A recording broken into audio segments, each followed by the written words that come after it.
सदक़ल्लाहु मौलाना अज़ीम व बल्लगना रसूलुहुन नबीयुल करीम व नहनु अला ज़ालिका लमिनश शाहिदीन वश्शाकिरीन वल्हम्दुलिल्लाहि रब्बिल आलमीन। इन्नल्लाह व मलाइकतहु युसल्लूना अलन नबी या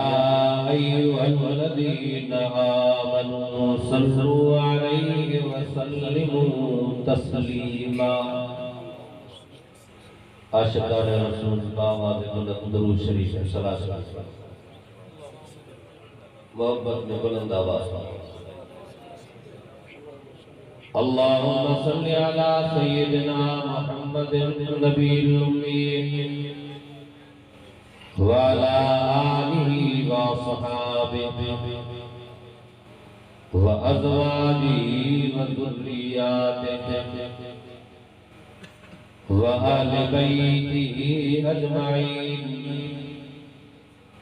व सल्लि कज़ालिका अला जमीइल अंबियाइ वल मुरसलीन।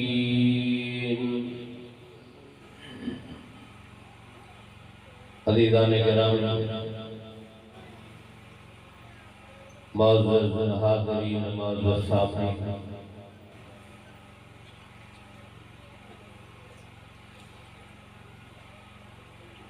अजवाम असाफ़ा बरकत वाली जगह पे बरकत वाली महफिल में गले आया।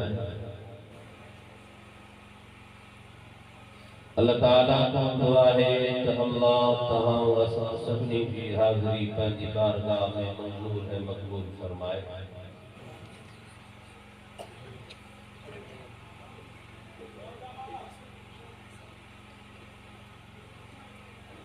बिरादरान हाफ़िज़ सईद अहमद कोराई साहब के हुक्म से अज ताजे इन गोठ में मोहतरम मुजाहिद मियां मंजूर अहमद कोराई साहब की दावत अल्लाह तबारक व तआला शिरकत नसीब फरमाई है। अजो कोई प्रोग्राम एक नंढड़े नौनिहाल जे तकमील कुरान मजीद जे खुशी जे मौके ते मुनाकिद कयो वियो आहे। मां दुआ घुरायां त अल्लाह ताला उन नौनिहाल के मजीद कुरान सां मोहब्बत नसीब फरमाए ऐं मजीद दीन में अल्लाह ताला उनके इस्तिकामत ऐं पुख्तगी नसीब फरमाए। ऐं अजो के हिन जलसे ऐं हिन प्रोग्राम खे ख़ालिक़ काइनात हिन ॻोठ वारनि जे लाइ ऐं हिन इलाइक़े वारनि जे लाइ हिदायत ऐं निजात जो ज़रियो बणायो। हेड़े कच्छ जे इलाके में एड़ी आलीशान मस्जिद ऐं मदरसे जो हाल ॾिसी करे ॾाढी दिलि ख़ुशि थी पई।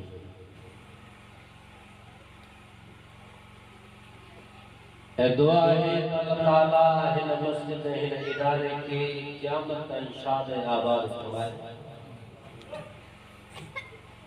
ऐं हिन तमाम इलाके वारनि जे लाइ हिन मदरसे खे ऐं हिन इदारे खे अल्लाह तबारक व तआला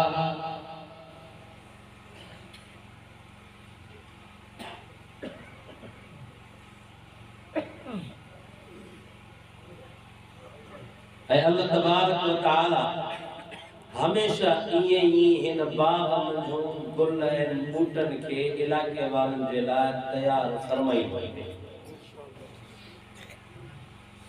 ऐं बिलख़ुसूस हिन इदारे सां जंहिंजो ताउन आहे अल्लाह साहब अल्लाह ताला जी इज्जत में उनकी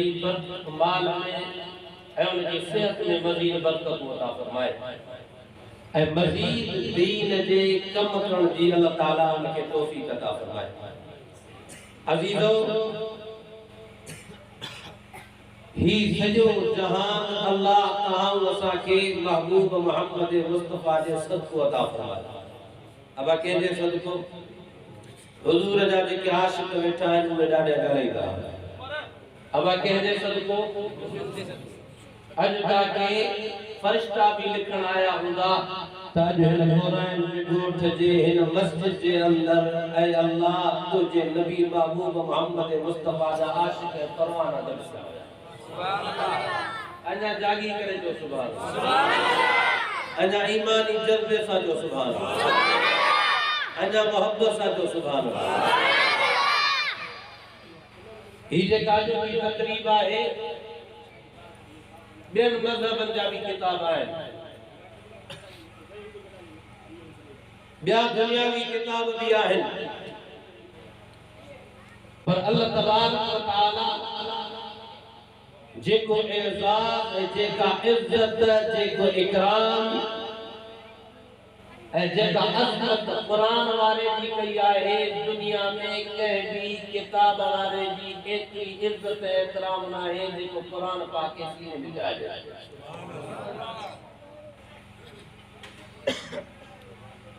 या सब अल्लाह ताला महबूब मोहम्मद मुस्तफा जे सदको अता फरमाए। ही एज़ाज़ तहां असा के हुजूर जे सदको मिले छो असा उन नबी महबूब मोहम्मद मुस्तफा जे मथो कलमो पढ़ियो पढ़े तो कलमो शब्द न लो यार ज़बान ताला ये थे मां केडो सफर करे आयो है ओ तवा जे चंद वेठा लोडियो ओ अधा ने जी ज़बान न था हलायो था अब कलमो पढ़ियो तो ला इलाहा इल्लल्लाह पढ़ो तो सही ला इलाहा इल्लल्लाह ईमान तालो थी पवंदो कलमो पढ़ियो न दुनिया के अंदर हूं इंसान इज्जत वालो आहे पूरी कायनात के अंदर अल्लाह ताला पान फरमायो वै कान रब्बुका लिल मलाइकति इन्नी जाइलुन फिल अर्ज़ि खलीफा ओ फरिश्तों मां पंहिंजे खलीफे के दुनिया में हिन धरती ते पैदा तो कयां पियो वो खलीफा केर आवा लेकिन मुझे गाल समझ में नहीं आती गालें गालो ना अब वो खलीफो केरवा इंसान केर बाबा ना लाउड जे वे जो बैठा को भी न था गालायो अब वो खलीफो केरवा वो खलीफो इंसान अल्लाह की खिलाफत इंसान के मिली के मिली अल्लाह ताला फरमाया भाई कान रब्बुका लिल मलाइकति इन्नी जाइलुन फिल अर्ज़ि खलीफा मां पंहिंजी खिलाफत इंसान के ॾिनी वरी जॾहिं इंसान जे इज्जत इकराम एहतराम शान मर्तबे की ॻाल्हि थी अचे त रब तो फरमाए वलक़द करमना बनी आदम मां दुनिया जे तख़्ते ते सभिनी को वधीक इज्जत सभिनी को वधीक एहतराम सभिनी को वधीक शान सभिनी को वधीक बुलंदी सभिनी को वधीक मर्तबो सभिनी को वधीक इज्जत सभिनी को वधीक अज़मत इंसान के ॾिनी आहे वलक़द करमना बनी आदम इंसान सभिनी को वधीक इज्जत वारो जॾहिं इंसान जे सूह जी ॻाल्हि थी अचे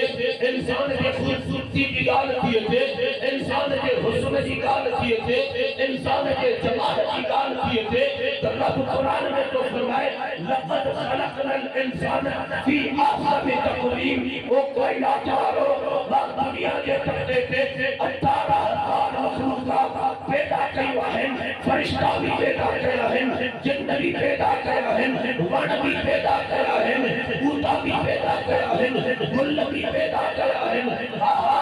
पत्थर भी पैदा कया आहिनि मां दुनिया जे तख़्ते ते तव्हां जे साम्हूं सिज खे रोशन करे छॾियो आहे चंड खे रोशन करे छॾियो आहे सितारनि खे चमकाए छॾियो आहे पर जेको हुस्न जेका ख़ूबसूरती जेको कायनात के अंदर कहने मखलूक के वो हुस्न मुबारक लदे वाले इंसान सबकी सुभान अल्लाह। सुनो में केर मथे बाबा इंसान गलायो को इंसान। खिलाफत रब जी के मिली इंसान।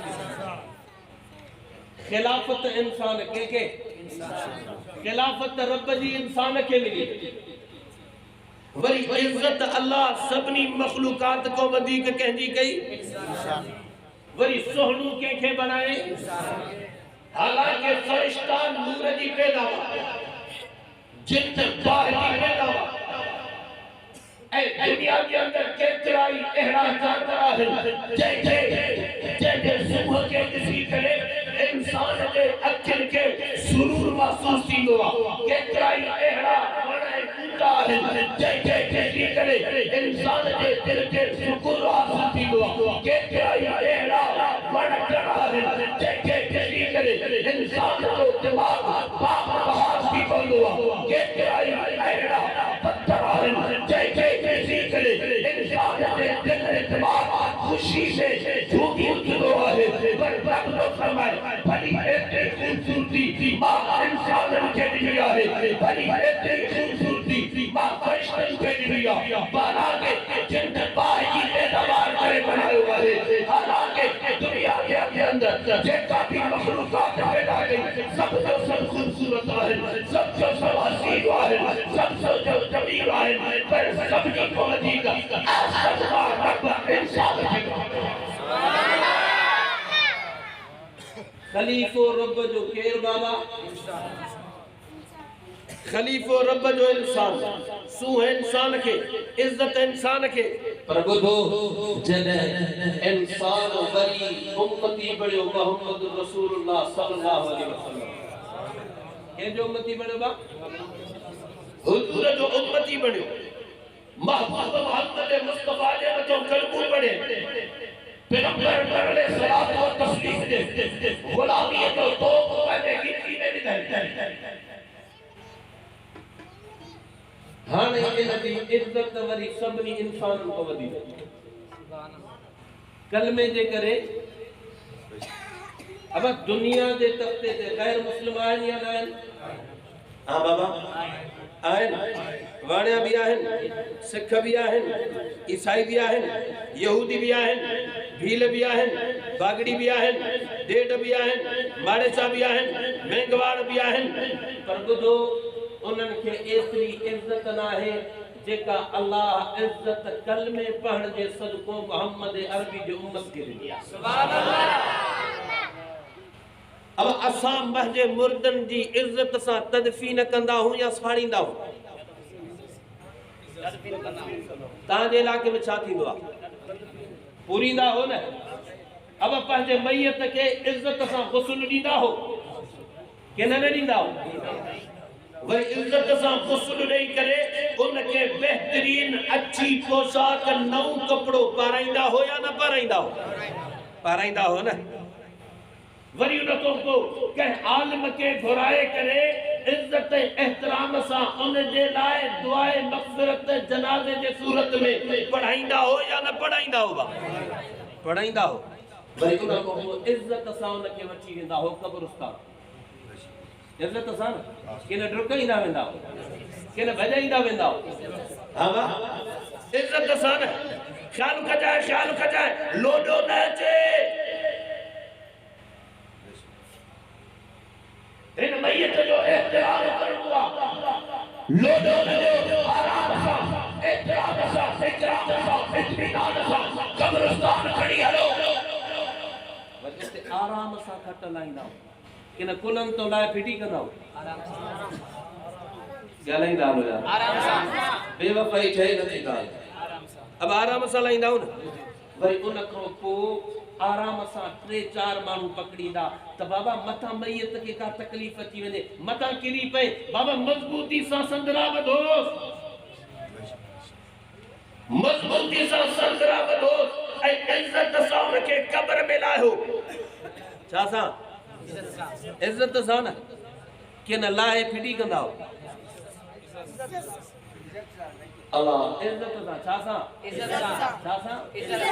इज्जत सा उनके लाहे वरी मथो इज्जत सा फटा दींदासे वरी उनके मिट्टी आराम सा बाबा कबर ते मथो तेज धक न हण चवंदा हुई कि न चवंदा कुटियो सिरन सा कबर ते छा चवंदा अब आराम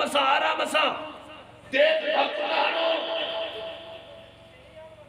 आराम सा मिट्टी खे दबायो उनको वरी उनके मग़फ़िरत जी दुआ पूरे कब्रिस्तान वारनि जड़ा मग़फ़िरत जी थींदी आ या न थींदी आ मां तहां को पुछां तो एतिरो मरण को पो एतिरो एक एहतराम इज्जत बे के मजहब में आहे वाणे आई इज्जत कंदा आहिनि छा कंदा आहिनि उहे साड़ींदा आहिनि के साड़ींदा के दरिया में लोड़ींदा केतरनि मुल्कन गैर मजहब मुल्कन में तो ये भी आहे जो पंहिंजे मैयतन के वणन में बधी था छॾनि उहे सुकी वञनि उहे जानवर खाई वञनि बस बुधो कोराई बिरादरी जा मुसलमानो मुझे नबी जा आशिक परवानो बुधो इहो इज्जत एहतराम अल्लाह इंसान हुयो इज्जत वारो उही हुयो पर जॾहिं महबूब मोहम्मद मुस्तफा जे मथां कल पढ़े उन जे गुलामीअ जो तोप पंहिंजे गिचीअ में विधे त वरी अल्लाह उन जे इज्जत इकराम जी फज़ीलत अञा बुलंद करे एडी बुलंद करे छॾे वरी उन्हनि कलमे पढ़ण वारनि में वरी सभिनी को वधीक इज्जत वरी अल्लाह क़ुरान वारनि जी कंहिंजी बाबा क़ुरान वारनि मां अक्सर हिकिड़ो मिसाल ॾींदो आहियां त आम मुआशरे जे अंदरि नंढो ॿार हूंदो त उनखे चवंदासीं पोइ के छो बाबा नंढो आहे वॾनि खे अॻिते वेहण ॾे वॾनि खे अॻिते हलण ॾे वॾनि जी कचहरी में न ॻाल्हाए खामोशी सां वेही रहो चवंदा हुई कि न चुप करे वेंदा हो नंढो आहे वरी ॻाल्हाए न छा चवंदा चुप करे वॾनि जे कचहरी में तो ॻाल्हाए गाड़ी ते पोइ थी वॾो अॻियो वेंदो रस्ते में वॾो छोड़ो वॾे खे चाहे तूं पोइ थी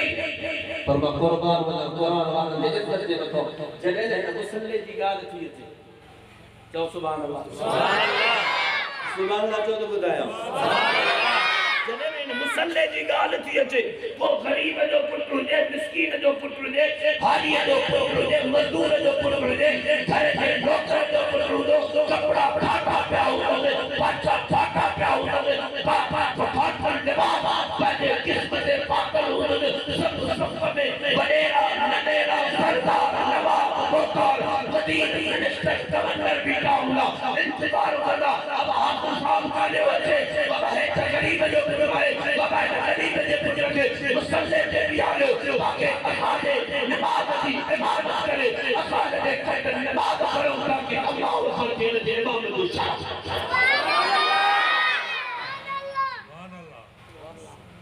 इंसान इज्जत वारो ॻाल्हि यादि आहे विसरी वई अब इंसान ॻाल्हायो इंसान इज्जत वारो वरी इंसाननि में मुसलमान सभिनी को वधीक इज्जत वारो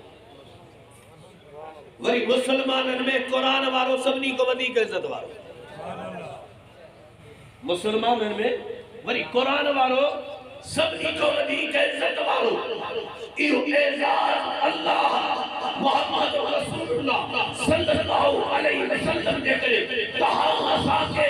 बख़्शो आहे अता फरमायो आहे मां क़ुर्बान वञा पंहिंजे नबी जे शान जे मथां मां क़ुर्बान वञा पंहिंजे नबी महबूब मोहम्मद मुस्तफा जी इज्जत इकराम जे मथां खुदा जो कसम जय पंहिंजे दिल जो ताल्लुक़ जय पंहिंजे ईमान जो करमशन जय पंहिंजे आले वारी ऐं इत्तिबा जो ताल्लुक़ महबूब मोहम्मद मुस्तफा सां जोड़े छॾियो उन टोपी आहे पर एतिरो त आशिक़ परवानो जॾहिं तो अर्श क़ुर्बान करे सघां थो भॻवान मुस्तफा जे दामन खे रैबी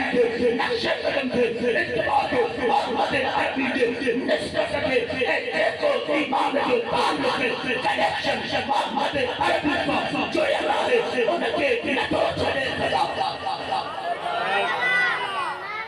भाई साहब पुछाव हिकिड़ी ॻाल्हि कावड़ त न ईंदव कंद लोॾो था ज़बान था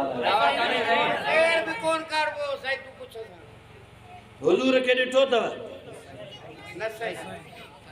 वरी भी कंद लोॾो था मोरे वारनि में कंद लोॾण जी बीमारी त न आहे ॿिनि किलनि जो मथो लोॾियो था ऐं अध आने जी ज़बान आहे उहा नथा हलायो उहा हल्की कि न मथो हल्को उहा हुजूर खे ॾिठो अथव ॻाल्हायो हुजूर खे ॾिठो अथव हुजूर जी ज़ियारत कई अथव पंहिंजे आका जे कचहरी में वेठा हो कॾहिं पंहिंजे आका जी महफ़िल में वेठा हो कॾहिं ॾिठो बि न अथव ज़ियारत बि न कई अथव पर परवाना एड़ा हो खुदा जो कसम जो मुसलमान इन कच्चे जे इलाके जा घर में पढ़ण वाला चवन था महबूब मोहम्मद मुस्तफा जे इन ताल्लुक निस्बत हुजूर जी इज्जत नामूस के मथो असा पंहिंजा बच्चा ॿार इज्जत आबरू माल जान कुर्बान करे सघूं था त हुजूर जी निस्बत खे पोइ ते छॾे नथा कि गलत थो चवां असा ॾिठो बि न आहे ज़ियारत भी कोन कई आहे मुलाक़ात भी कोन थी आहे कचहरी भी कोन थी आहे वो भी इन निस्बत जो ताल्लुक एॾो मज़बूत आहे वो बात ॿुधायो जिन ॾिठो ईमान आंदो पैगंबर जे निस्बत में रहिया हुजूर जे कचहरी में रहिया हुजूर जे कचहरी में रहिया पैगंबर जो दीदार सुबह शाम कंदा रहिया वो बात ॿुधायो तो जो ईमान केॾा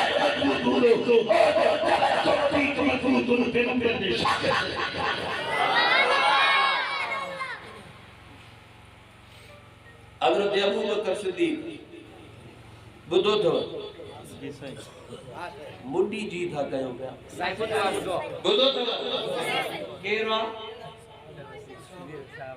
पैगंबर जो सहाबी पैगंबर जो रफ़ीक पैगंबर जो साथी दुख सुख जो साथी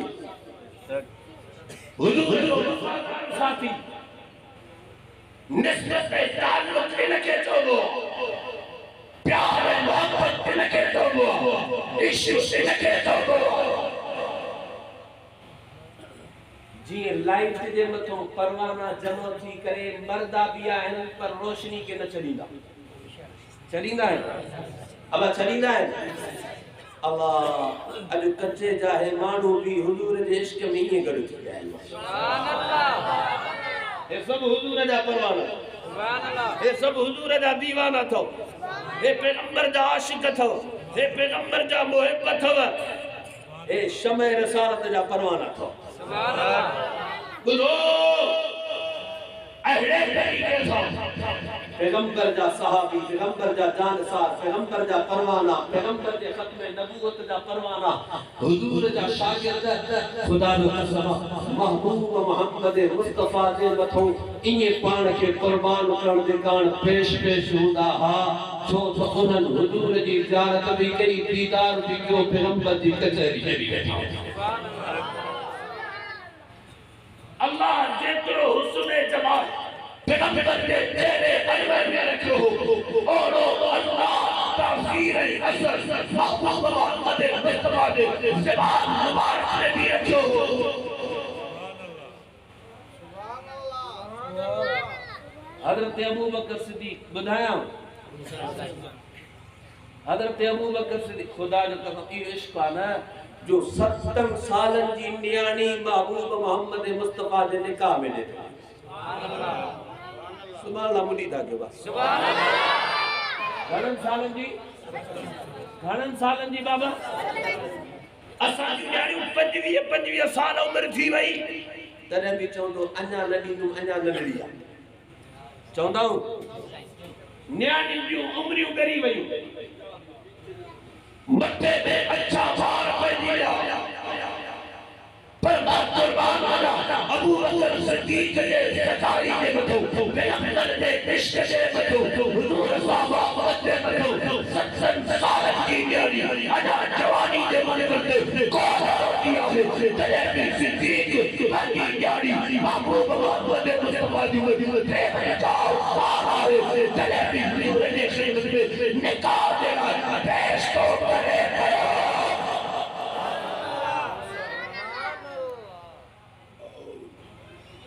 53 साल हुजूर जी उम्र बच्चा कुर्बान के छाके माल कुर्बान के छाके माल कुर्बान पी तो चवे थे छाके थी हिन पोड़न के हिन गरीबन के हिन में रक्त भी फोड़ो भी ना है सुई लगे त निकरे हिन कमजोरन के आजाद तो कराए पियो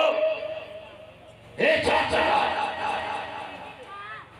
बहादुर के आजाद कराए ना जरूरतमंदन के आजाद कराए ना ताकतवारन के आजाद करा जेके तुझे दुखे टेम ते तो सब साथ जने तुझो दुश्मन तुझे मुकाबले में ते तो सा पी करे तुझा बां बेरी थी करे तुझे दुश्मन सा बेड़ने कुर्बान अबू बकर सिद्दीक के जवाब दे नथो पी के चवे तो बाबा इन देन के कान आजाद नथो कराया ते हे मुजा बाह बेरी बनदा हे मुजा साथी बनदा हे मुसा गद पी करे दुश्मन सा मुकाबला होला न बाकी छाजे कान अबा इन आजाद इन करे कराया तो पियो ताकि मोहम्मद अरबी जा गुलाम वधन हुजूर जो दीन वधे नबी जी शरीयत वधे नबी जो इस्लाम वधे नबी जा शागिर्द वधन इन अमल दे सदके अल्लाहुम्मा सिद्दीक सवाबी सुभान अल्लाह हज़रत अबू बकर सिद्दीक हुजूर पंहिंजे पीर सां कचहरी करे जॾहिं दारे अरकम में अल्लाह जे रसूल जे खिदमत में आयो नबी सैयद फरमाइन था अबू बकर पीर सां कचहरी करे आयो आहे ॿुधाए त सही छा कैसा बाबा पीर सां कचहरी करे आयो आहे उहा कचहरी त ॿुधाए न वो कचहरी तो बुधाए ना अबू बकर सिद्दीक अर्ज तो करे सही ताहा के की खबर पई ताहा के बुधायो हुजूर फरमाया अबू बकर जिब्रील अमीन बैठो आ जेका तो पीर सा कचहरी कया हुआ सही कचहरी अल्लाह कुरान जो हिस्सो बनाए करे मुझे मतो वही नाज़िल सुभान अल्लाह वसई जन्नत हलतका अल्लज़ी युती मालहु यतज़क्का व मा लिअहदिन इंदहु मिन निअमतिन तुजज़ा इल्ला इल्ला वजह रब्बिल आला व सौफ यरज़ा अबू बकर सिद्दीक रहमतुल्लाह बिशारत मोकली है अबू बकर के तौबा अबू बकर को दिया सुभान अल्लाह असा डिठो ना है अब डिठो तो नबी साईं के डिठो तो डिठो ना है वो भी एडी मोहब्बत एडो प्यार अल्लाह न करे जेकॾहिं को बदबख्त मोरे में अची करे हुजूर जी गुस्ताखी बेअदबी कंदो तो बेहदासे हां बा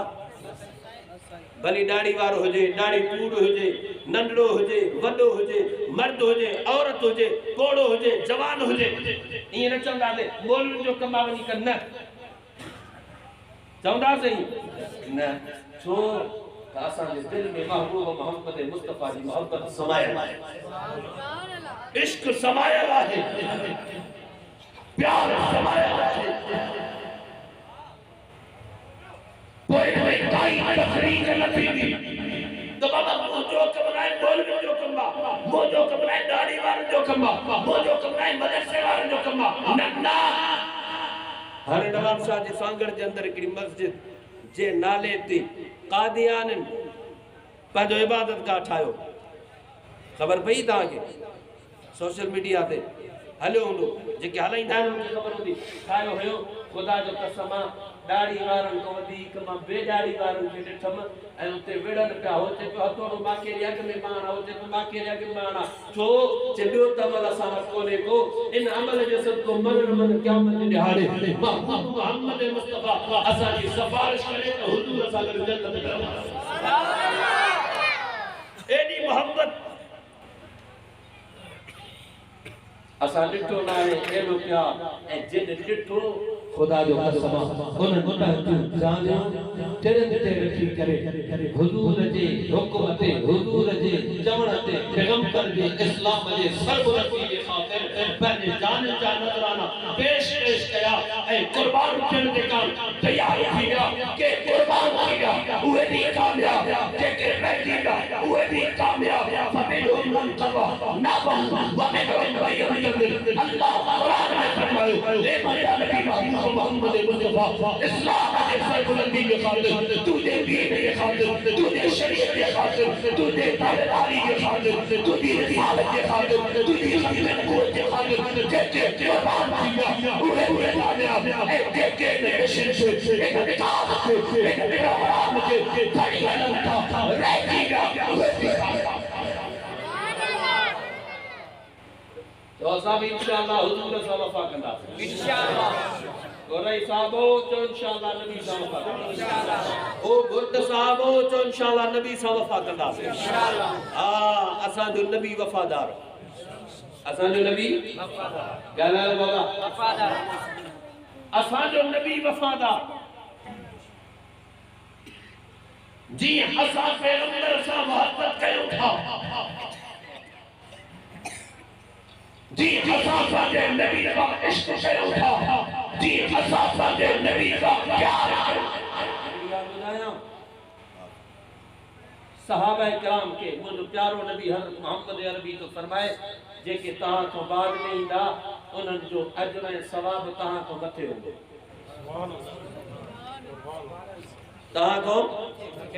तहां को वो हैरान थी सवाल था कन से इहो किए भला छाले करे हुजूर तो फरमाया मुझे ना वधी करे जो होगा सहाबा किराम लगता कर सही हुआ कि तरह तक मचे होगा परे नबी के साथ मचे होगा ईमान के साथ मचे होगा हुजूर फरमाया ईमान में तहां को मथे न होगा तकवा में तहां को मथे न होगा परहेजगारी में तहां को मथे न होगा वो साईं भला उन्हनि जो अजर सवाब वधीक की होंदो पाण फरमायो तहां माके ॾिठो आहे छा छा बाबा छा तहां माके ॾिठो आहे मुझे कचहरी में बैठा हो मुझो बीमार थियो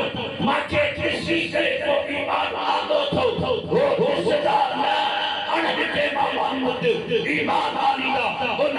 अनसर जे करे अल्लाह उनके एक अजर सवाब खुदा सुभान अल्लाह असा भी हुजूर से वफा कइया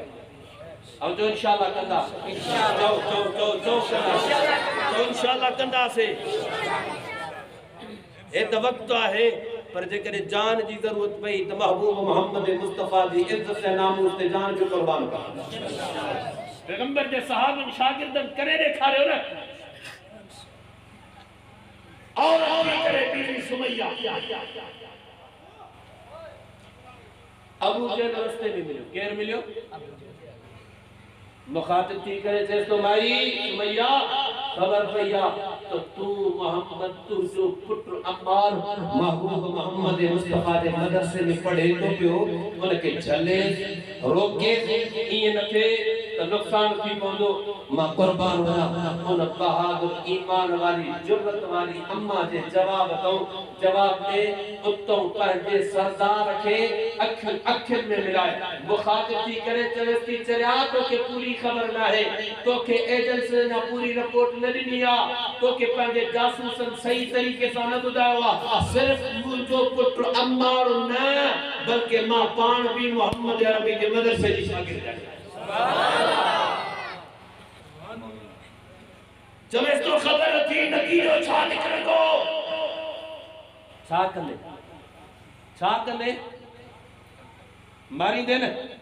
छा कंदे मारी दे न ए तो सुमैया जी हिकड़ी जाना जेकर अल्लाह सब जाने बिहा करे महबूब मोहम्मद मुस्तफा दे निस्बत ताल्लुक है कलमे जे मथो मां सुमैया कुर्बान थी सुभान अल्लाह औरत थी करे अजीजो असा उन नबी जा उम्मती पढ़ो तो सही कलमो असा उन नबी जा उम्मती खुदा जो कसम जिन जिन जिन ॾिठो उन्हनि पंहिंजूं गर्दनूं पुर कटराए छॾियूं, कुर्बान थी विया। तुफैल बिन अमर दोसी एक वॾे कबीले जो सरदार जॾहिं मक्के में आयो उमरे जे लाइ, अबू जहल इस्तक़बाल जे कारण ॿाहिरि निकिरी करे अबू जहल चवे थो तुफैल असां वटि हिकु नौजवान पैदा थियो आहे जेको चवे थो त हिकिड़ो ई रब आहे जंहिं आसमान ज़मीन सिज चंड सितारा सभु शइ पैदा कई आहे। हिकिड़ो ई रब आहे जेको न्याणियूं बि ॾे थो त पुट बि ॾे थो त धीअर बि ॾे थो, सिहत बि ॾे थो, ज़िंदगी बि ॾे थो। उहो हिकिड़ो ई आहे। उहो नौजवान एॾो असर थी हुनजे चेहरे में ॾिसंदे त ग़ुलाम बणिजी वेंदे, एॾो हुनजे ज़ुबान में असर थी जो उनजी ॻाल्हि ॿुधंदे त उनजो परवानो ऐं ग़ुलाम बणिजी वेंदे। तो फिर तो चवे ॿुधण में छा, हे वठो हे कपा थी कननि में विझी सुम्हजाए, छा थो चए कननि में विझी सुम्हजाए। तुफैल बिन अमर दोसी अबू जहल के मुखातिब थी करे चले थो भला ॿुधण में छा आहे, तूं दास त सही न तो मोदी वरी विया उनखे मञा या न मञा, छा थो चए ॿुधण करे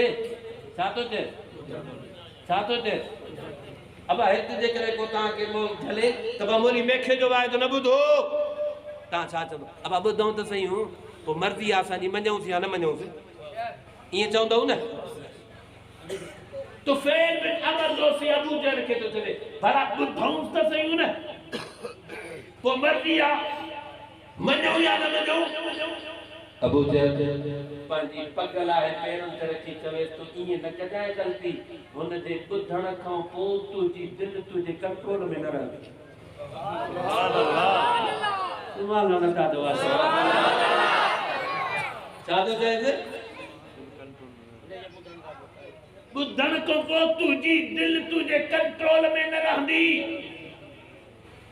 हुनजे ॾिसण खां पोइ तुंहिंजूं अखियूं तुंहिंजे कंट्रोल में न रहंदियूं। एॾो हुनजे हुस्न ऐं जमाल में असर आहे, एॾो हुनजे अखियुनि में असर आहे, एॾो हुनजे प्यारी बात में असर आहे जेको ॿुधे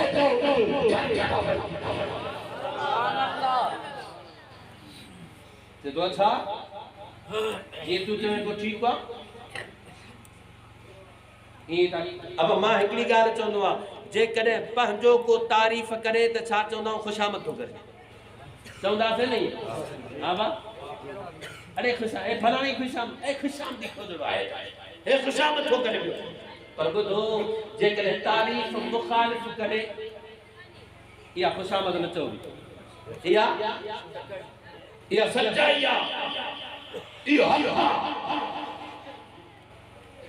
अबू जहल मुखालिफ कट्टर दुश्मन महबूब मोहम्मद मुस्तफा जे दीन जो भी हुजूर जे जान जो भी कट्टर मुखालिफ, पर अल्लाह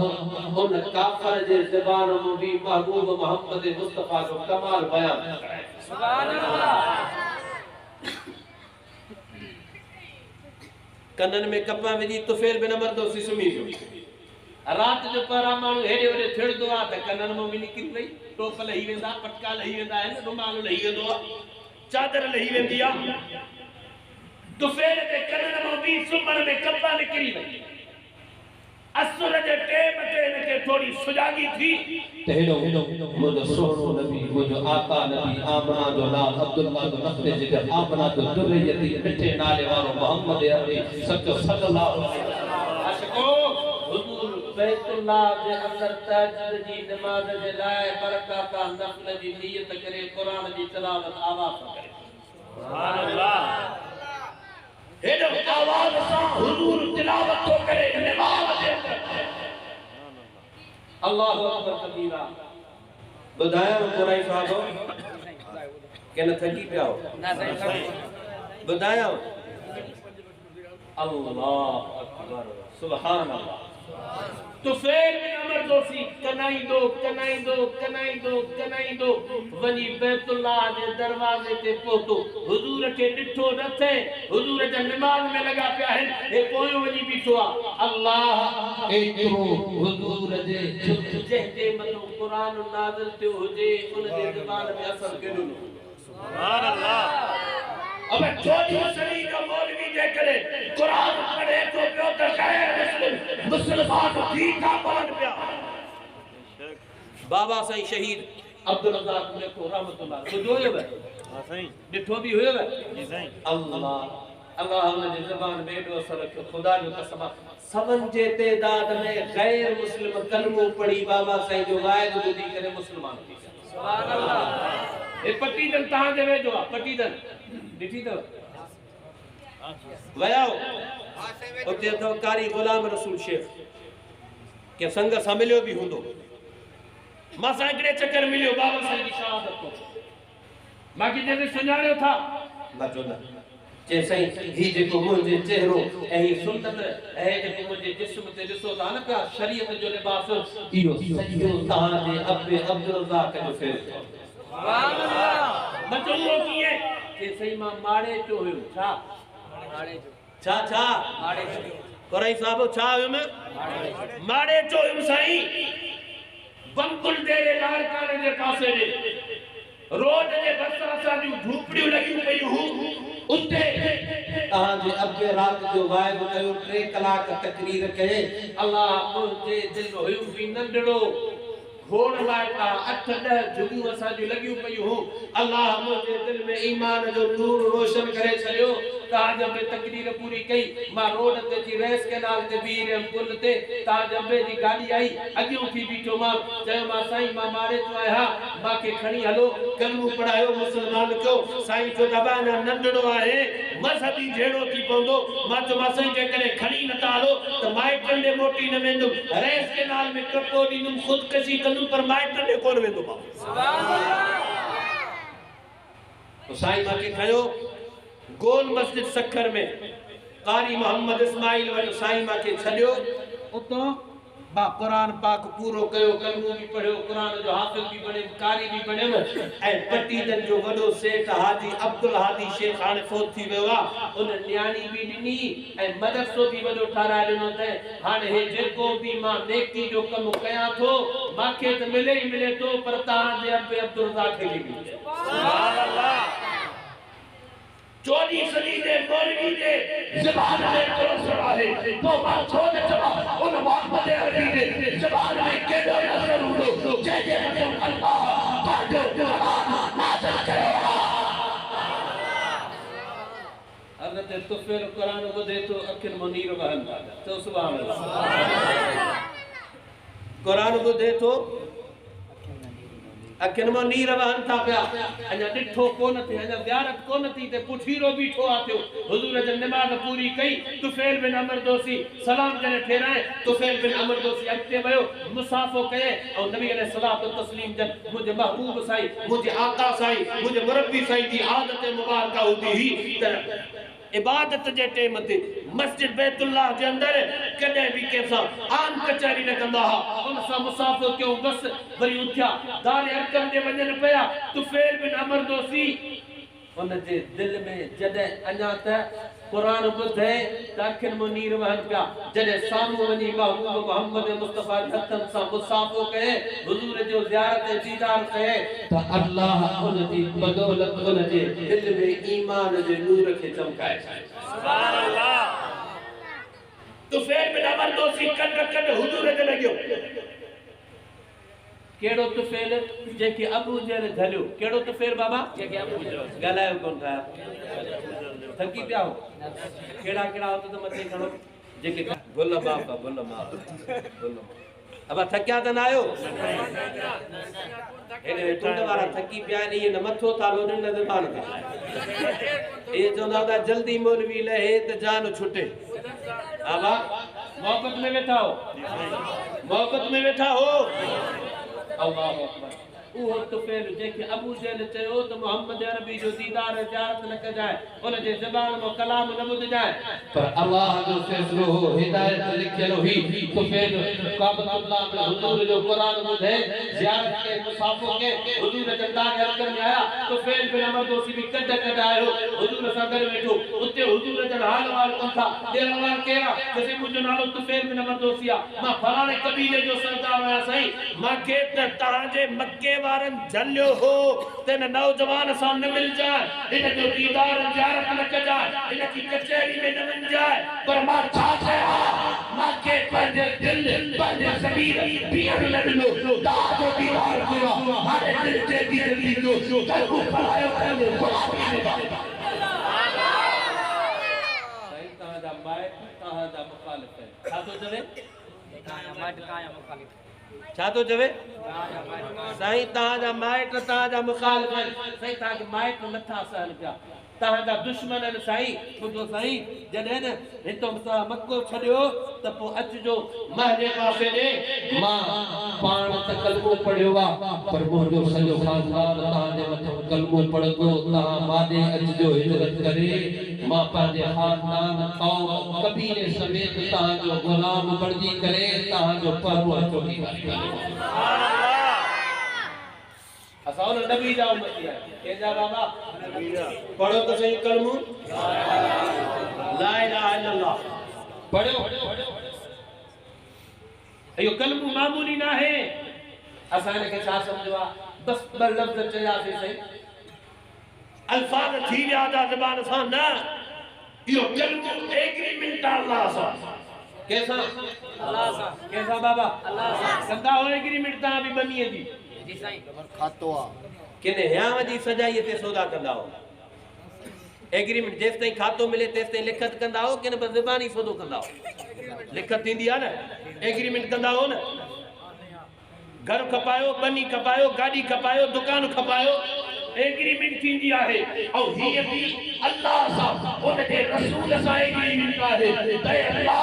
तोखो सवा कोई मुश्किल कुशा न आहे तोखो सवा कोई हाजत रवा न आहे तोखो सवा कोई मुश्तारिक न आहे तोखो सवा कोई गुलाम न आहे तोखो सवा इज्जत ॾियण वारो न आहे तोखो सवा सेहत ॾियण वारो न आहे तोखो सवा ज़िंदगी ॾियण वारो न आहे तोखो सवा पुट ॾियण वारो न आहे तोखो सवा धीअ ॾियण वारो न आहे 40 साल नबी साईं जन मक्के वारनि सां गुज़ारिया घणा साल बाबा 40 साल घणा साल अल्लाहु अकबर चवन का सादिक भी आ तू अमीन भी आ सही तो को वधीक को सचो आहे ही कोन चवन प्यार पा चवन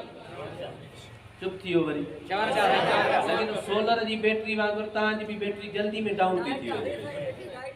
गाला तो जी गाल बुधो या सब पार कराई ता भी गालाई दो त गाल समझ में न वन चुप करे वेई बुध दो तो को ख्याल होंदो अलाए की कणकल हंदी अलाए बारिश थी अलाए बचता ख्याल है बाबा से हिकड़ी गाल बुधाईंदा हुया पोचे हिकड़े जाए ते हजरत मौलाना सुल्तान मजतो साहब तकरीर पिया कन रुगो साईं दे पो मानू ये बेटा अपने ख्यालन में मानू के घणो दुनिया जा कम मस्जिद में याद इंदा या वाहिद में याद इंदा या नमाज में याद इंदा एक नंबर जी गाल है ना तो जे मौलवी साहब नमाज पढ़ाए पियो तो हिकड़ी रकात मौलवी साहब को रहजी वई के भी जमायती उनके लुकमू न दिनो त सही ट्रे पढ़ियो थी चौथी जला उथ न मौलवी साहब नमाज जो सलाम जने फेरायो हिकड़े के सही लगे तो रकात रहजी वई आ जे तोखे की खबर पई हे सब नथा गालाइन पिया तू तो गालाए खेब का है जे सही मां हूं हिसाब कंदो हम दुकान जो नमाज जी ईशा जी नमाज में पो चैन रकात में सबनी जो खातो मां क्लियर करे छड़ीदो आज बटरे मानू रहजी व्या इन मां महसूस कम त एकड़ी रकात मौलवी जी रहजी वई बाबा साईं ने हिकड़ी जा तकरीर बुधाइन था त हिकड़े माण्हू सुल्तान मजतो साहब तकरीर करे पियो पो तकरीर करे वो बेहतरीन अंदाज में पो जने माण्हू पंहिंजे घरनि ऐं ॻोठनि ॾे विया त माण्हुनि पुछा कि ॾियो अहवाल मौलवी साहब जो वाइद ॿुधी आयो त तमामु भली तकरीर ते छा सम्झो त मौलवी चवे पियो त कुलू अशरबू खाओ पियो पंहिंजे ख़्याल में हूंदो त ईअं हूंदो न भाउ देखो पुछा क्यों जे मौलवी जो वायद बुधी है जे हां जे छा समझई जे मौलवी जे को ला तकरब सलात नमाज जे वेजो ही अगते उन समझो ही कोने ख्याल लाए काते होयो से जो अंतुम सुकारा नशे जी हालत में हुजे त नमाज जे वेजो न वन जाए पाण त न पढ़दे पर बेंजी भी विधाईंदे वैन जे करे मां भी ताजी बेटी चार्ज कर जे कारण मुखातिब करण जे कारण गालराया तो पयो और मां की उम्मीद है त ता सब हुजूर दा आशिक बैठा हो हे ताजी जुबान जे का हले थी न खुदा जो कसम क़यामत जे दिहाड़े इहो हिकड़ो जुमलो ता जो अमाल नामे में तुरंदो ए क़यामत जे दिहाड़े इन जी बदौलत अल्लाह फरमाइंदो इन जा सब गुनाह माफ करे सुभान अल्लाह अब एग्रीमेंट कैसा अल्लाह याद आ कि नहीं विसरी वेगा याद आ कैसा एग्रीमेंट अल्लाह नबी सजन 40 साल रहा सादिक भी मनन पिया अमीन भी करे चन पिया हिय भी चन पिया सही तो जेड़ो को सच्चो न दिठो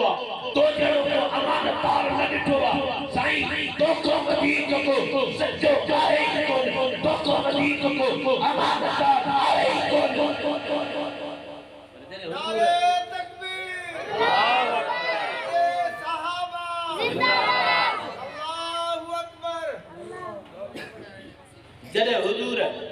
तवज्जो है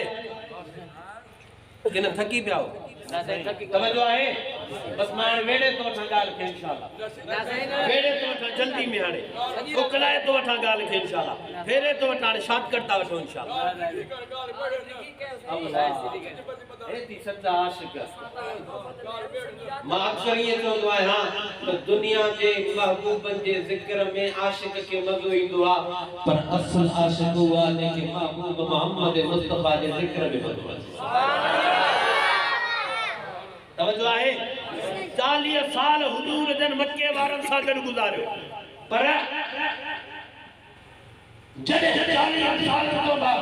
हुजूर जन ऐलान कयो ला इलाहा इल्लल्लाह छा ऐलान क्यों बाबा ला इलाहा इल्लल्लाह ना है कोई मुश्किल कुशा ना है कोई हाजत रवा ना है कोई गैबदार ना है कोई मुख्तार कुल ना है कोई इज्जत ॾियण वारो ना है कोई धीअर ॾियण वारो ना है कोई पुट ॾियण वारो ना है कोई रिज़्क़ ॾियण वारो ना है कोई रोज़ी ॾियण वारो ना है कोई ज़िंदगी ॾियण वारो हे सब अल्लाह जे हुक्म सां है आसमान रब पैदा कयो ज़मीन रब पैदा कई सिज के रोशन अल्लाह कयो चंद्र के चमकायो अल्लाह सितारन के अल्लाह चमकायो ऐं हज़रत आदम तो वठी करे मां मोहम्मद ताईं तमाम नबियन के पैदा कयो अल्लाह कयो जने हुजूर या दावत दिनी तो पो मुखालिफ थया या न थया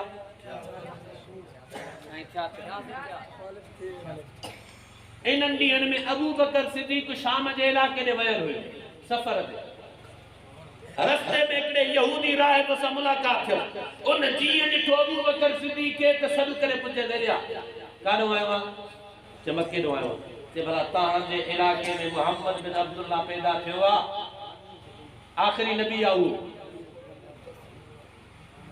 आखिरी नबी आहे हज़रत अबू बकर सिद्दीक़ फरमाया अना नबूत जो ऐलान कयो आहे बाक़ी मोहम्मद बिन अब्दुल्ला पैदा थियो आहे हज़रत अबू बकर सिद्दीक़ के मथन को वठी पेरन ताईं ॾिठे दिसी करे वरी सॾु कयसि होते पोड़ो हुयो वीचारो सॾु करे चयसि त पेट तो लटो तो मथे कर हज़रत अबू बकर सिद्दीक़ पंहिंजे पेट तो पहिराण मथे कयो कपड़ो मथे कयो चोलो मथे कयो लटो मथे कयो दिसी करे उते का निशानी हुई जेका अबू बकर सिद्दीक़ जे पेट मुबारक ते हुई उन यहूदन जे राहिब आलम सॾु करे चयसि हेॾे आ तुंहिंजूं निशानियूं उहे आहिनि जेके तौरेत में ज़बूर में इंजील में अल्लाह अॻ में ॿुधायूं आहिनि कहे आखिरी नबी जो यार हुंदो वफादार हुंदो साथी हुंदो उहे सब निशानियूं तो में मां के सिद्ध अबू बकर नजर क्यों अचन पयूं जडे वने न वो नबी ऐलान करे न नबूवत जो मुर्दा सलाम चो जात तू के मुबारक दे तू उन नबी जो यार सुभान अल्लाह हज़रत अबू बकर सिद्दीक़ मोटी आयो हेन हुजूर जे नबूवत जो ऐलान करे छड़े हज़रत अबू बकर सिद्दीक़ लिए मोटियो मक्के तो बाहर अबू जहल मुलाकात थी अबू जहल मिले अबू बकर खबर थी रात तो वारे यार मोहम्मद नौ इनकलाब आंदो आ छा बाबा छा आंदो ते नौ इनकलाब से छा थियो वरी छा थियो खेता है छा थियो थे चाहे असांजा अब्बा, असांजा ॾाॾा, असांजा पड़ॾाॾा, असांजा कड़ॾाॾा, असांजा तड़ॾाॾा, असांजा नड़ॾाॾा, हे सभु को बारिश जो इलाहो, को ज़िंदगी ॾियण वारो, को सेहत ॾियण वारो, को रोटी ॾियण वारो, हिन वरी हिकु पुट ॾियण वारो, को न्याणियूं ॾियण वारो, हे वरी चवे थो त सभु बातिल आहिनि। हे असांजा वॾा लात जी, मनात जी, उज़्ज़ा जी, हुबल जी पूॼा कंदा हुया, उन्हनि जा सजदा कंदा हुआ, उन्हनि जे नाले ते बास बासींदा हुआ। हे वरी नऊं पैदा थियो आहे, चवे तो ये सब कूड़ा है। हिकिड़ो ही आहे रब जेको पूरी कायनात के हलाए तो पयो। कुर्बान वञा अबू बकर सिद्दीक़ जे जवाब जे मथो अबू जहल खे मुखातिब करे हज़रत अबू बकर सिद्दीक़ फरमाए तो मुंहिंजो मोहम्मद वठड़ो दोस्त चवे तो त मां अबू बकर सिद्दीक़ जी तस्दीक कयां। सुभान अल्लाह। या एग्रीमेंट आ। अब पढ़ी तो एग्रीमेंट पढ़ो, जेके अचे तो पढ़न, जेके न तो अचे भली न पढ़न। ला इलाहा इल्लल्लाह। ये असां एग्रीमेंट कई आला केसां हुजूर जे शागिर्दन भी एग्रीमेंट कई हुई, पर उन एग्रीमेंट ते एडा मजबूत भी था, एडा मजबूत भी था। अल्लाह रब पाण फैसलो करे छड़ियो। उलाइक अल्लज़ीन नमतहनल्लाहु कुलूबहुम लित्तक़वा लहुम मग़फ़िरह। ओ मुंहिंजा नबी महबूब मोहम्मद मुस्तफा, तू जे शागिर्दन जो इम्तिहान मां रब पाण वरतो खमाए। दुख में भी वरतो मान, ड्राओ कराए भी वरतो मान, मक्के में भी वरतो मान, मदीने में भी वरतो मान, हिजरत में भी वरतो मान, अमन में भी वरतो मान, जंग में भी वरतो मान, तो सा गड रहाए भी वरतो मान, तो को जुदा भी वरतो मान। ओ मुंहिंजा नबी घर में भी वरतो मान, बाजार में भी वरतो मान, मस्जिद में भी वरतो मान, हालत अमन में भी वरतो मान, हालत जंग में भी वरतो मान। पर रब फैसलो जो उलाइका हुमुल मुफ्लिहून, उलाइका हुमुर राशिदून, उलाइका हुमुल फाइजून, रहियल्लाहु रब इहो फैसलो कयो आहे त तू जे शागिर्दन जे ईमान में वारीअ जे ज़रे बराबर भी कोई फर्क नाहे। सुभान अल्लाह। उन्हनि भी एग्रीमेंट कई, असां भी कई आहे। कलमो पढ़ियो आहे माना एग्रीमेंट कई आहे न बाबा। कलमो पढ़ियो आहे माना एग्रीमेंट आहे न साईं हज़रत। कलमो पढ़ियो माना एग्रीमेंट आहे न। वो असां ॾिसूं त एग्रीमेंट ते केतिरा कलम असां नुक़सान थींदो माण्हू ईंदा, अब नुक़सान थी पियो थी बस सही रब जी मर्जी चवंदा हूं। कारोबार में नुक़सान थी पियो, बनीअ में नुक़सान थी पियो, माल मरी पियो, दोस्त मित्र माइट अजीज ईंदा, रिश्तेदार ईंदा। अब ॾाढो दुख थियो, अफ़सोस थियो आहे यार तुंहिंजो नुक़सान थी पियो आहे, दुख थी पियो आहे। चवंदो यार बस रब जी रज़ा, रब जी मर्जी, जीअं रब करे मां उन जी रज़ा ते राज़ी आहियां। ऐं वरी जॾहिं फ़ाइदो थींदो यार मुबारक हुजई बाबा। हिकु दुकान मां बकरे में 10 जरेब, बनीअ मां 20 जरेब करे वियो मुबारक हुजई। एक गाड़ी में बकरे वियो मुबारक हुजई। तो जवाब में छा चवंदा आहियूं असां? साईं हाल त पूरो पर मुर्शिद जे दुआ जो कि न ग़लत चयो मां? ग़लत चई लगे तो ग़लत चई, लगे तो ग़लत चई। छा चवंदा आहियूं? अब ईअं आहे न कि न मां ग़लत ॻाल्हि कई आहे। सही आहे, सही आहे। नुक़सान थींदो त रब जे खाते में, फ़ाइदो थींदो त मुर्शिद जे खाते में। हाँ नुक़सान थींदो त रब जी मर्जी, फ़ाइदो थींदो त सही हाल पूरा हुया त मुर्शिद जी दुआ असर। अरे ॿुधो अल्लाह तो फरमाए नबी के कुल्ला अमलिकु नफ्सी नफ़अ वला ज़रा। मुंहिंजा नबी ऐलान करे मता दुनिया वाला समझन ते मोहम्मद रज़ी अल्लाह जो प्यारो आहे, नफ़ो नुक़सान इन जे हथ में हूंदो। मुंहिंजा नबी ऐलान करे चवेन त मां मोहम्मद जो नफ़ो नुक़सान भी रब जे हथ में आहे। सुभान अल्लाह। असां एग्रीमेंट कई आहे। छा कई आहे? एग्रीमेंट। तो कोराई साहब हो, बिन कोमन वारो, गुट साहब हो, सोलंकी साहब हो, बिन कोमन वारो अज इरादो क्यों इन कलमे जी एग्रीमेंट ते इंशाअल्लाह पूरा रहंदासे। जी क़यामत जे दिहाड़े उठूं तो हुजूर जे हथ जो आब कौसर मिले, हुजूर सां गॾु रफ़ाक़त में इंशाअल्लाह जन्नत। इंशाअल्लाह इंशाअल्लाह। कलमे ते पूरो हलबो इंशाअल्लाह। कलमे ते हलबो इंशाअल्लाह। रोज़ी के को गुरबी, औलाद के को गुरबी, जिंदगी के को गुरबी, सेहत के को गुरबी। हाणे ताज़ो हिकिड़ो वाक़ियो थियो आहे तव्हांजे इलाइक़े में, ख़ैरपुर जे इलाइक़े में, त हिकिड़े मुड़ुस पंहिंजी घरवारी खे बंदूक खणी मारे। छो मारे? अड़े पुछण वारनि कुझु छो मारी, छाजे करे? जमा चमा पुट ॼणे ॾे जाए चौथी भी धीअ ॾे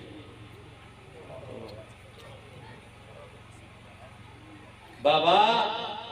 रोज़ी अल्लाह दी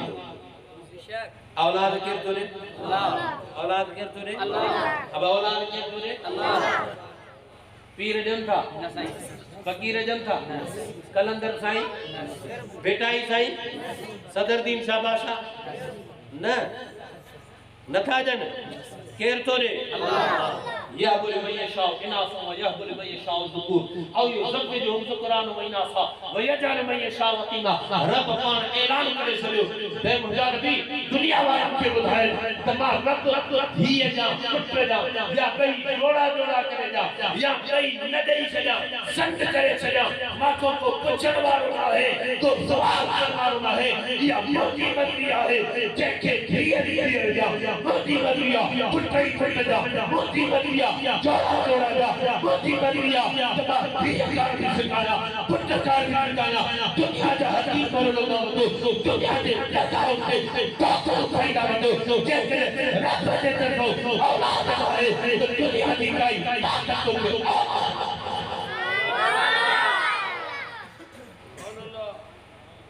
असां नबी जा आशिक़ आहियूं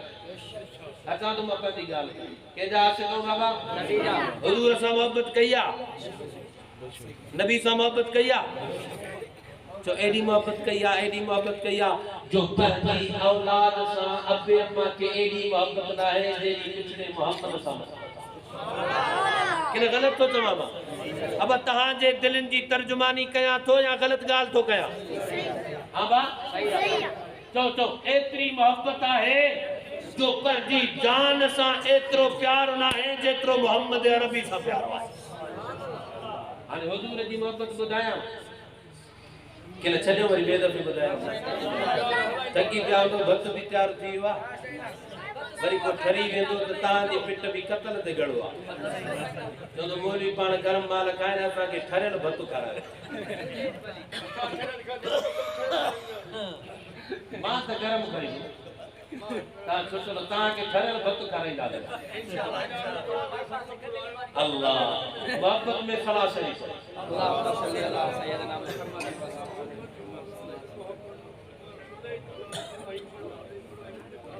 अल्लाहुम्मा सल्ली अला सय्यदना मुहम्मद नबी उम्मी व अला आलिहि व अस्हाबिहि व अज़वाजिहि व ज़ुर्रिय्यतिहि व आलि बैतिहि व अत्बाइहि अजमईन व सल्ली कज़ालिका अला जमील अंबिया वल मुरसलीन हुजूर जी मोहब्बत बुधाया वो इंशाअल्लाह दुआ करो आयत पढ़ी तां जे सामने लक़द जाअकुम रसूलुम मिन अनफुसिकुम अज़ीज़ुन अलैहि मा अनतुम हरीसुन अलैकुम बिल मुमिनीना रऊफुर रहीम अल्लाह फरमाए तो ओ मोमिनो मा अहड़ो नबी नो तमाम जो मोमिनन के का तकलीफ पुरे थी त मुंहिंजे मोहम्मद जी दिल दुखारी थी सुभान अल्लाह सस्तियात अब ये मोहब्बत में बैठा हूं ये मोहब्बत में जो सुभान शादी में शादी करे चो तो हुजूर जी मोहब्बत बुधाया व कोराइन सा हुजूर जी मोहब्बत बुधाया व सोलंगिन सा हुजूर जी मोहब्बत बुधाया व भुरटन सा बुधाया अल्लाह जो फरमाए लक़द जाअकुम रसूलुम मिन अनफुसिकुम अज़ीज़ुन अलैहि मा अनतुम हरीसन अलैकुम बिल मुमिनीना रऊफुर रहीम अल्लाह फरमाए एहड़ो नबी ॾिनो तमाम मोमिनो ओ सोलंगी मोमिनो ओ कोराई मोमिनो ओ कच्चे जा मोमिनो ओ मोरे जा मोमिनो ओ नौशहरे जा मोमिनो ओ सिंध जा मोमिनो ओ बलोचिस्तान जा मोमिनो ओ सरहद जा मोमिनो ओ पंजाब जा मोमिनो ओ अरब जा मोमिनो ओ अजम जा मोमिनो रब तो फरमाए अहड़ो नबी ॾिनो तमाम जंहिंखे तव्हां सां एॾो प्यार आहे तो तव्हां खे का तकलीफ़ मिले थी तो मुंहिंजो मोहम्मद दुखारो तो थी पवे ऐं एॾो हरीफ़ आहे जो चवे तो सभु मुंहिंजे मथो कलमू पढ़े मुंहिंजा सच्चा आशिक़ बणजनि त क़यामत जे ॾहाड़े मां मोहम्मद पाण सां गॾु जन्नत में वेठी वञा जन्नत में मुंहिंजा उम्मती नारे तकबीर शाने मोहम्मद मुस्तफा शाने सहाबा नारे तकबीर। अबू जहल भी कलमो पढ़े, उतबो भी कलमो पढ़े। अब नबी फैजन कोशिश कई या न कई बुधायो पुछा तो ता को उलमा बैठा हैं। अल्लाह के अर्ज कयो त अल्लाह अबू जहल भी कलमो पढ़े मुझो गुलाम बन जे। उतबो शेबो अबू लहब ये सब कलमो पढ़े ईमान वाला बने मुझा गुलाम बने जी जन्नत के अंदर मुझा उम्मती सबनी को वदी जो अल्लाह फरमायो नबी हरीफा केर तो फरमाए सही छामे हरीफा माल में दौलत में मनसब में असा असा असा जेरे बनी हुंदी 10 एकड़ त हाणे चवंदासीं भरसा वारो खपाए तो 10 बीबी वठणी आ कंदा हुई और पैसा गंडियूं बंदी करे रखदासीं लिकाए। अब वठो के अरे जुत्ती फाटी वई थी बड़ा नहीं पाए ना यार हली जैसे बनी वड़ दुते त नहीं जुत्ती वठणी कोनी ई आए कि न आए कि न गलत तो चवां घर में दाल पटाटो खाई अरे बाबा भलो खादो खारा न सही जैसे बनी न वठ तुम तेज ताई तहरी घर वालन के ई खाई अब दिसे से त पैर कब्र में लड़का पिया है ने सिज ट्रेपरी ते पोतो आ मरण जे किनारे जा अरे केंजे लाए तो बनी वठे पुटन जे ला केंजे ला अने न को पुछा करे कि ये मरण को पो ये तोवारा पुट तो के खत्मू भी जा रहींदा सवाल ही पैदा नहीं बुधो नबी फैजल फरमाया था पंजे आल के पंजे औलाद के पंजे घर जे बादल के जेको भलो काबू तो कराए न जमू मा अल्लाह के रस्ते में खैरात करे माल भी पंजो दौलत भी पंजी पैसा भी पंजा घर भी पंजो कैदा बाती भी पंजा एडी सहूलत बे के वटा है बुधो बुधो नबी जी मोहब्बत बुधाया नबी जी मोहब्बत बस आखिरी अल्फाज हैं हुजूर जी मोहब्बत बुधाया नबी फैजल जमिया कामा बीबी आमना साइन की फरमाए तमाम तुम त पंहिंजे सोने बच्चे जे ज़बान ते अल्फाज हलन पिया चप चुरन पिया कन रही करे ॿुधण जी करे कोशिश कई त ॿुधण में आयो अल्लाहुम्मा फिल उम्मती अल्लाहुम्मा फिल उम्मती अल्लाहुम्मा फिल उम्मती रब मुझे उम्मत दी मग़फ़िरत फरमा मुझे उम्मत दी मग़फ़िरत फरमा मुझे उम्मत दी मग़फ़िरत फरमा। अभी हुजूर जल मेराज ते काथे काथे बाबा बस आखिरी गालियों ने हुजूर जल मेराज ते मेराज काथे थियो कराची में खबर कोने लगे कहीं बैठा हो सपा ये जण चप सदिया पिया अब खबर था काथे मेराज थियो जो अर्श ते काथे काथे बाबा अर्श काथे आ इते भूली गयो इया खबर न अर्श काथे आ अब सतनी आसमान को मथे आ अब काथे हुजूर जन होते वया अल्लाह फरमायो मुझा नबी फर्श तो अर्श ते आवा छा खणी आवा मुझे लाए हुजूर अर्ज़ कयो त सही तहियातु लिल्लाहि व सलवातु व तय्यबातु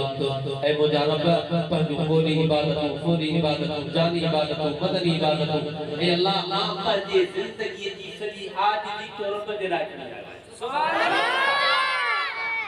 भाई उहा शइ खणी आयो आहे जेका तो वटि न आहे मां मोहम्मद वटि आहे जेका तो वटि न आहे छो त रब आदमी को रब ॻाल्हायो बाबा रब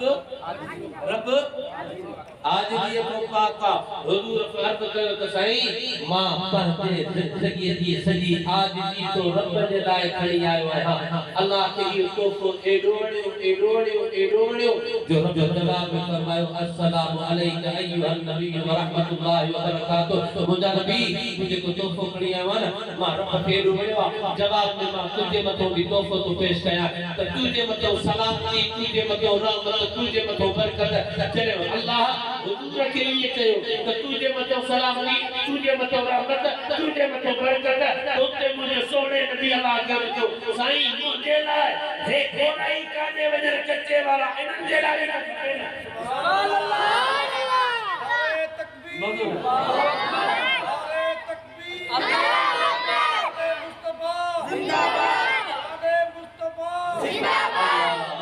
एडा हुजूर के प्यारा हूं असा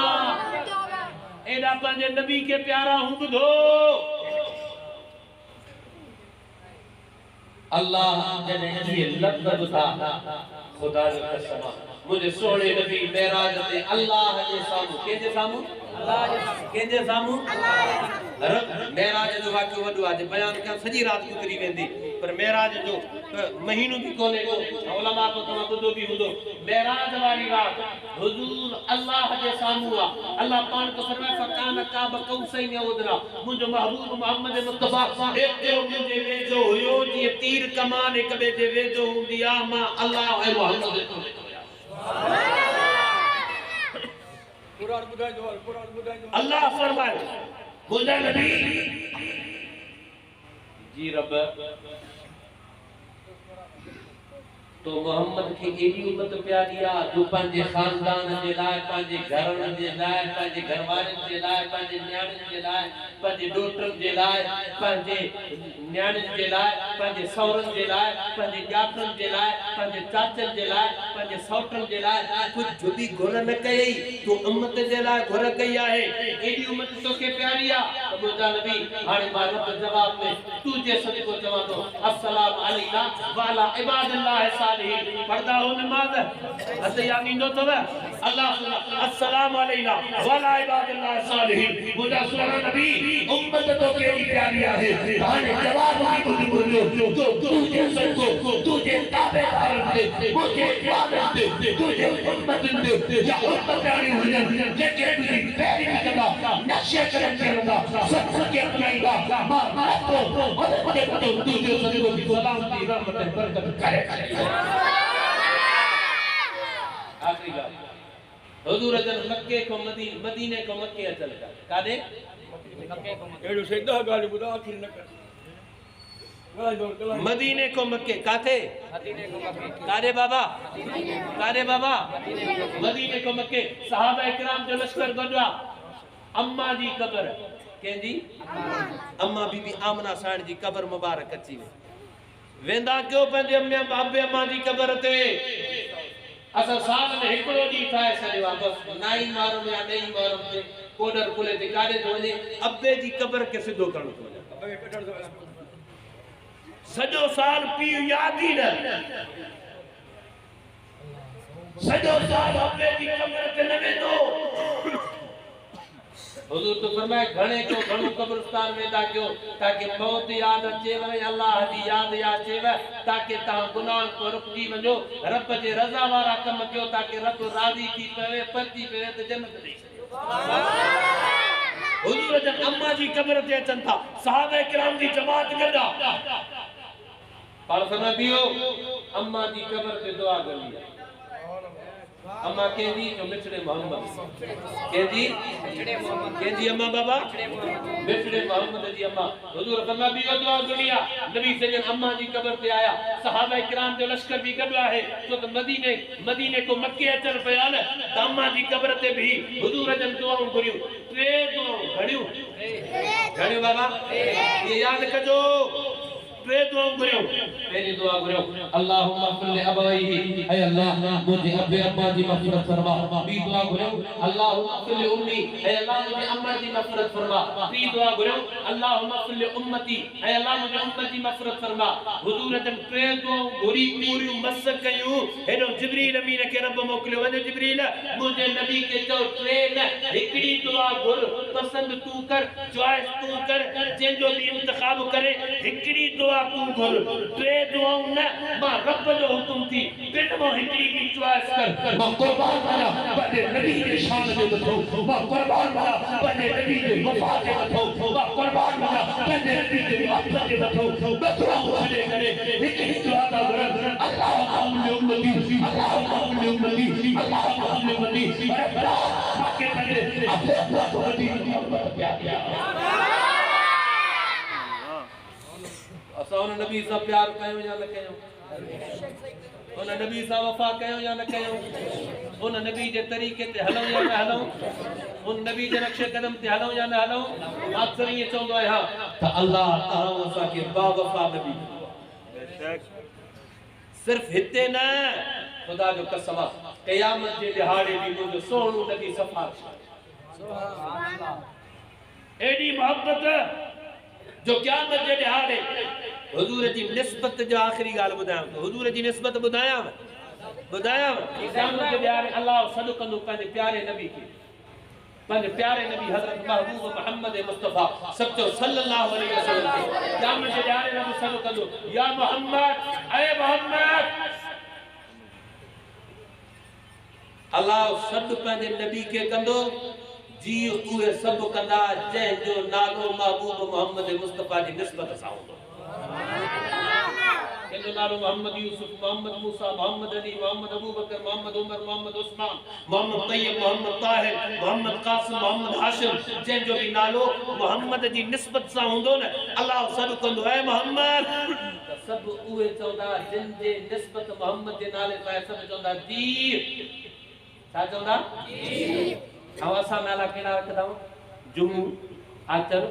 छंछर खमीसो हिन जो शाबान नालो छो ते शाबान में ॼमियो आहे न हिन जो रमज़ान नालो छो ते रमज़ान में ॼमियो आहे न हिन जो मुहर्रम नालो छो ते मुहर्रम में ॼमियो आहे न हिन जो रजब चाहे रजब में ॼमियो आहे नबी तो फरमाया नाला भला रखो पेरो अब्द ते रखो अब्दुल रहमान अब्दुल्लाह अब्दुल रहीम अब्दुल जब्बार अब्दुल खालिक अब्दुल मालिक अब्दुल रज़ाक अब्दुल वहाब ना तो को नबियन जी निस्बत महबूब मोहम्मद मुस्तफ़ा जी निस्बत सां रखो ना तो को नबियन जी निस्बत रखो ना तो को सहाबा इकराम आल बैत इकराम जी निस्बत सां रखो क्या मतलब अल्लाह सल्लल्लाहु अलैहि वसल्लम ऐ मोहम्मद जंहिंजो बि नालो हुजूर जे निस्बत सां हूंदो सभु चवंदा जी रब छा चवंदा जी रब छा चवंदा जी रब जी रब अल्लाह फरमाईंदो तव्हांखे त न सॼो आहे मां पंहिंजे नबी खे थो सॼां छा चवंदो तव्हांखे नथो सॼां मां पंहिंजे नबी खे थो सॼां पर ॿुधो तव्हां जीव कई आहे जीव करण जे करे मालूम थियो त तव्हांजी मुंहिंजे नबी महबूब मोहम्मद मुस्तफ़ा सां एॾी मोहब्बत हुई जो पंहिंजे नालनि जी निस्बत मुंहिंजे नबी जे निस्बत जे करे रखियव हाणे हुन नाले जे सदको तव्हांखे बाप करे करे जन्नत बनाए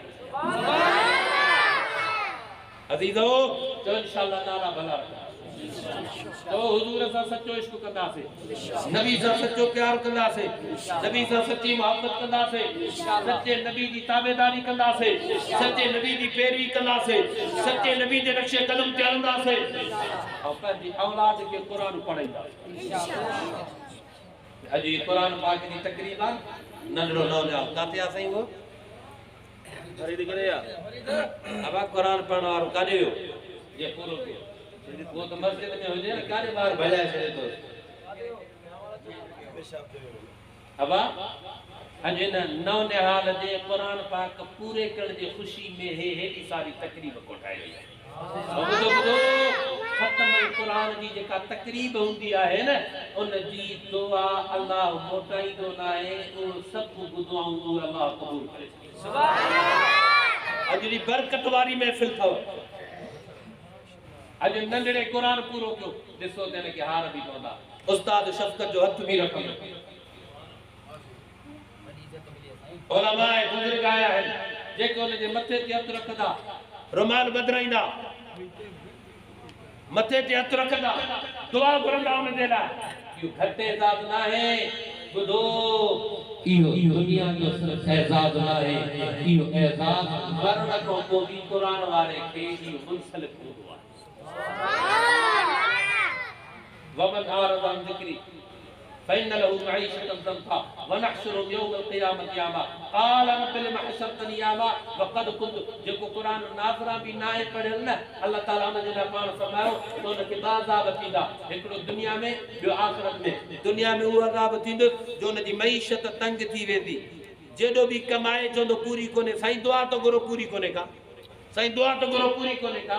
छो इन जे करे त क़ुरान खां परे आहे ऐं ॿियो क़यामत जे ॾिहाड़े अंधो थी उथे قال رب لم حشرتني أعمى وقد كنت بصيرا رب दुनिया में त ॾिसंदो हुयुमि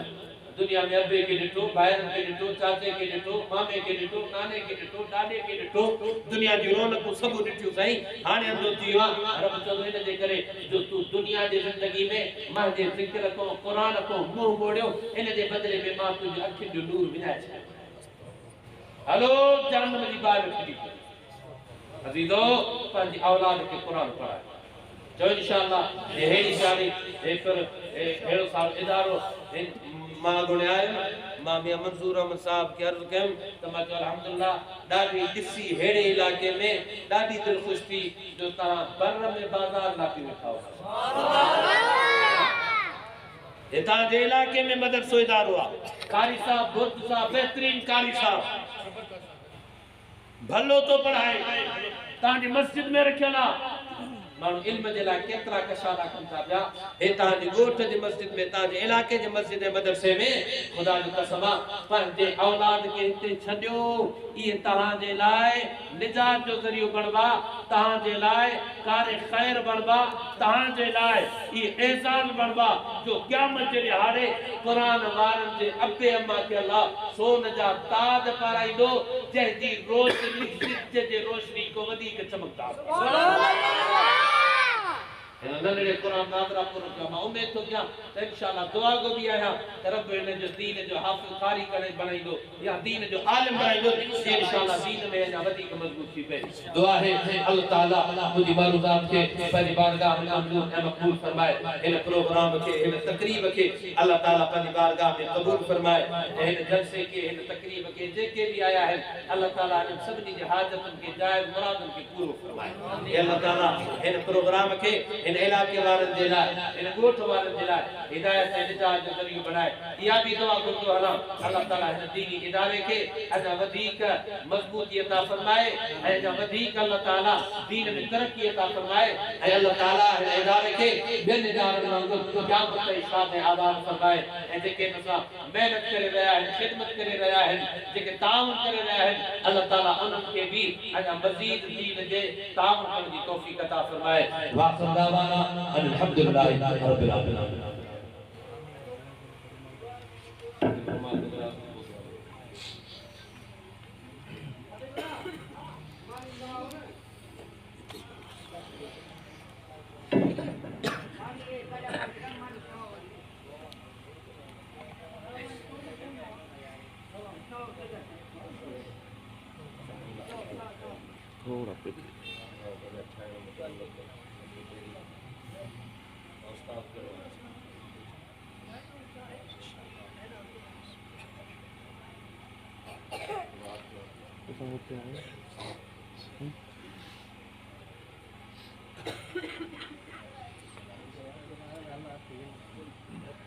मुबारक हो दरबार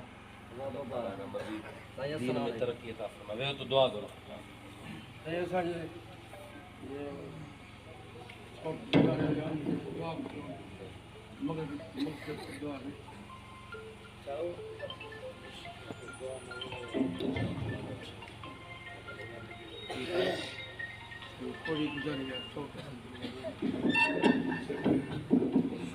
اللهم صل على سيدنا محمد النبي وعلى آله وأصحابه وأزواجه وذرياته وآل بيته أجمعين ربنا آتنا في الدنيا حسنة وفي الآخرة حسنة وقنا عذاب النار وقنا عذاب الحشر وقنا عذاب القبر وقنا عذاب الميزان وادخلنا الجنة مع الأبرار يا عزيز يا غفار يا رب العالمين اللهم إنا نجعلك في نور من نعوذ بك من شرورهم اللهم أعز الإسلام والمسلمين اللهم أيد الإسلام والمسلمين اللهم انصر من نصر دين محمد صلى الله عليه وسلم واخذل من خذل دين محمد صلى الله عليه وسلم اللهم انصر المجاهدين في كل مكان اللهم انصر المجاهدين في فلسطين، اللهم انصر المجاهدين في غزة، اللهم انصر المجاهدين في حماس. يا حي يا قيوم برحمتك استغيث، يا حي يا قيوم برحمتك استغيث. اے الہ العالمین تو رحم فرما، کرم فرما، باد فرما. اے اللہ سب گناہگار ہوں، خطا کار ہوں، بدکار ہوں، پر پوری تجھے درجہ دربان ہوں. اے اللہ تو اساں نہیں حال جو رحم فرما. اے اللہ جو ساچراری مجرم بندی تجھے دروازے پہ آیا ہوں، پہلے گناہ دی بخشش طلب کر آیا ہوں. اے اللہ تو اساں سبنی دی بخشش فرما. اے اللہ تو اساں حالت رحم فرما. اے اللہ اساں متھے جوار دی چوٹی کو وٹھی کرے پیرن جے نام تائیں گناہن میں غرق لگا پیا ہوں، تجھی نافرمانی میں مستغرق لگا پیا ہوں، تجھے نبی دی نافرمانی میں مستغرق لگا پیا ہوں. اے اللہ پر تجھو وعدہ تمام پنجے بارن سا 70 ماؤں کو ودیک پیار کیا تو بیو. اے اللہ اب اما ناراض تھی دعا اولاد جے رجوع کر دیا موٹی وے دیا ایون جے گود میں پنجو متھو رکھ دیا اب اما شفقت ہاتھ گھمائندا ہیں. اے اللہ تو 70 ماؤں کو ودیک پیار کرے تو اے اللہ تو کو سوا بیو کو چارو کونے. اے اللہ تو اساں دے گناہن دی بخشش فرما. اے اللہ اساں دے غلطن دی معافی عنایت فرما. اے اللہ اساں کو حکم کرا جے میں تجھو راستو تجھے نبی جو راستو ہو جائے. اے اللہ ان کفن کو بچا جے میں تجھی ناراضگی تجھے نبی دی ناراضگی ہو جائے. اے الہ العالمین، اے الہ العالمین اجو کے پروگرام میں جے آیا ہے اے اللہ تو کو بخشش دا طلبگار بن دی آیا ہے. اے اللہ سبھی کو راضی کرنے جو فیصلو فرما. اے اللہ سبھی کو راضی کرنے جو فیصلو فرما. اے اللہ جے کے گھر میں مجھے امریو بینیو ان دعا میں شریک آئیں. اے اللہ انہوں جو بھی دلی حاجتوں اے جائز مراد پوری فرما. اے اللہ تو علیم بذات صدور آئیں. اے اللہ تو دل انجرازن کے جانے تو کیوں. اے اللہ سب جو جائز حاجت پوری فرما. اے اللہ سب جو من جو مراد پوری فرما. اے الہ العالمین ایمان کی صفحہ کامل عادلہ مستقبل عطا فرما. اے اللہ جے کہ اسا عزیز و خالد دنیا میں رخصتی آئیں. اے اللہ انہوں جے قبر کے جنت جو باغ بڑھا. اے اللہ انہوں جے قبر کے جنت جو باغ بڑھا. اے اللہ انہوں جنت میں درجہ بلند فرما. جن دوستن جن مرحومین جلا دعا جلا چاہا اے اللہ انہوں مرحومین جہال کے مطمئن رحم فرما. اے اللہ انہوں مرحومین جہال کے مطمئن رحم فرما. اے الہ العالمین ان دینی ادارے کے اے اللہ قیامت اشاد آباد فرما. اے اللہ ان مدرسے کے یہ کے گل پیدا کی رہا ہے. اے اللہ ان گلن کے دین سے مزید محبت نصیب فرما. اے اللہ دین میں ترقی عطا فرما. اے اللہ ان دین ادارے سے جے کے بھی منسلک ہیں جے کی بھی خدمت کرے رہا ہے جے کی بھی نگرانی کرے رہا ہے. اے اللہ ان سبنی